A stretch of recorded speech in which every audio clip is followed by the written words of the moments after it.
First up, can you tell me your name? My name is Tom, and this is a video about interview setups.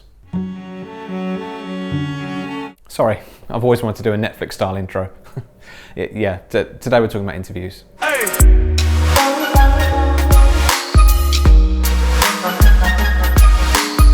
So a few weeks ago we were down in the south of England at a place called Thruxton. There is always something going on down there. Drifting experience, off-roading, simulators. But I don't want to talk to you about any of that boring stuff, because whereas the rest of the team are out filming the main event, I got to spend 6 hours in a garage filming 20 interviews. So who's the real lucky one?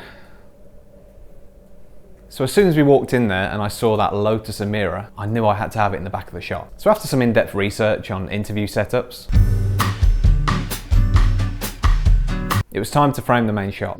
So the room itself was long enough that we could really show off some depth. So initially for the shot, we wanted to try a 20mm lens, which looking back was probably a little bit ambitious for the space we were shooting in. Don't get me wrong, Sony's G1.8 20mm is a great lens. Super fast, super sharp, but in that enclosed space you can start to get a bit of warping around the edges, which to be honest isn't that uncommon in a wider focal length. So instead we stepped it up to a Sony 35mm 1.8 G Master.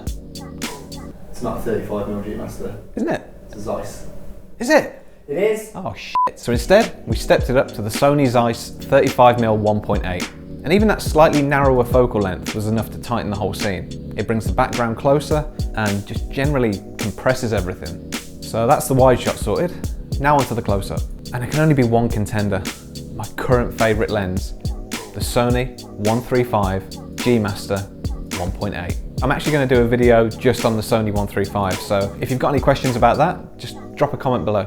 The level of compression you get at 1.8 on this lens is insane. And the best part is it still maintains the sharpness. So we positioned the close-up directly behind the wide shot to try and maintain the same shot composition. That way it's not too jarring when you cut between the two angles. Obviously being a 135mm lens, we had to position the camera a lot further back than the wide shot. But fortunately we had so much space to work with in that room, it seemed a shame not to take advantage. Now for the background itself. So we've got the car, like I mentioned earlier.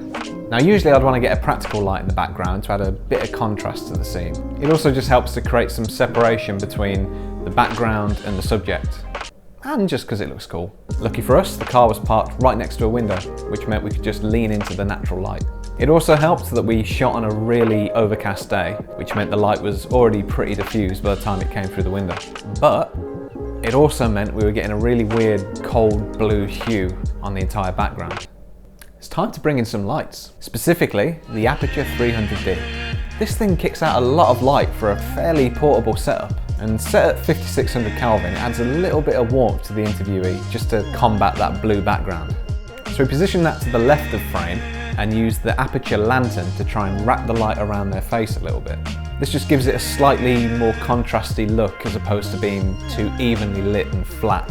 And because we can see the window in the shot on the left side of frame, the highlights on the subject's face don't feel too out of place. It almost feels like the light is coming from outside rather than being artificially lit. We did start to get a little bit of light spill onto the right hand side wall where we wanted our shadows to be. To combat this, we brought in a giant partition to try and help block some of the light overspill. And you know what? It worked really well. So now we've got some nice smooth highlights on the left side of the subject's face and some shadow on the right hand side, which is where we're going to be shooting from. So what did we use for audio? Like I said earlier, we interviewed a lot of people that day. It was pretty much an assembly line of people, so it would have been an absolute pain to have to lav each and every person individually.